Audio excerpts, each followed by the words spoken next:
امریکہ میں تعینات پاکستانی سفیر اسد مجید خان کا کہنا ہے کہ پاکستان مقبوضہ کشمیر کے حوالے سے اپنا موقف مقتدر امریکی حلقوں تک پہنچانا چاہ رہا ہے۔ مقبوضہ کشمیر میں انسانی حقوق کی خلاف ورزیوں اور بھارتی فوج کے مظالم کے خلاف پاکستان آواز بلند کرتا رہے گا۔ وزیر اعظم پاکستان نے صدر ٹرمپ کو فون کر کے کشمیر میں انسانی بحران سے آگاہ کیا۔ سفیر پاکستان نے 92 نیوز سے خصوصی گفتگو کرتے ہوئے کیا کہا، یہ دیکھتے ہیں۔ ہم ہر سطح پہ اور ہر طریقے سے اپنا نقطۂ نظر جو ہے وہ امریکہ کے جو مقتدر حلقے ہیں ان تک پہنچا رہے ہیں، اور اس کو ہم پہنچاتے رہیں گے۔ جو وہاں زیادتیاں ہو رہی ہیں اس سے لوگوں کو آگاہ کیا جا رہا ہے۔ جہاں جو ہیومن رائٹس گروپ ہیں، کانگریس کے ممبرز ہیں، کل وزیر اعظم نے خود جو ہے پریزیڈنٹ ٹرمپ سے بات کی ہے، تو یقیناً اور خاص طور پہ جو اس وقت کشمیر میں ہیومینیٹیرین کرائسس ہے اس کے بارے میں لوگوں کو آگاہ کرنا، اور جس طرح سے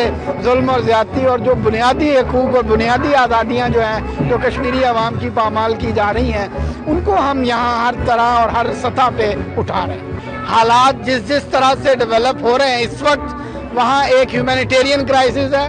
اس وقت ہندوستان نے اپنے ہی کیے ہوئے وعدوں کی اور قانون کی خلاف ورزی کی ہے، تو فی الوقت ہمارا تمام تر فوکس جو ہے وہ ان زیادتیوں کو اور ان وائلیشنز کو ہائی لائٹ کرنے کی اور دنیا کو آگاہ کرنا کہ کس طرح سے بھارت کے اقدامات جو ہیں وہ نہ صرف یہ کہ علاقائی سیکیورٹی کو انڈینجر کر رہے ہیں بلکہ بین الاقوامی سیکیورٹی کو بھی کے لیے بھی خطرہ۔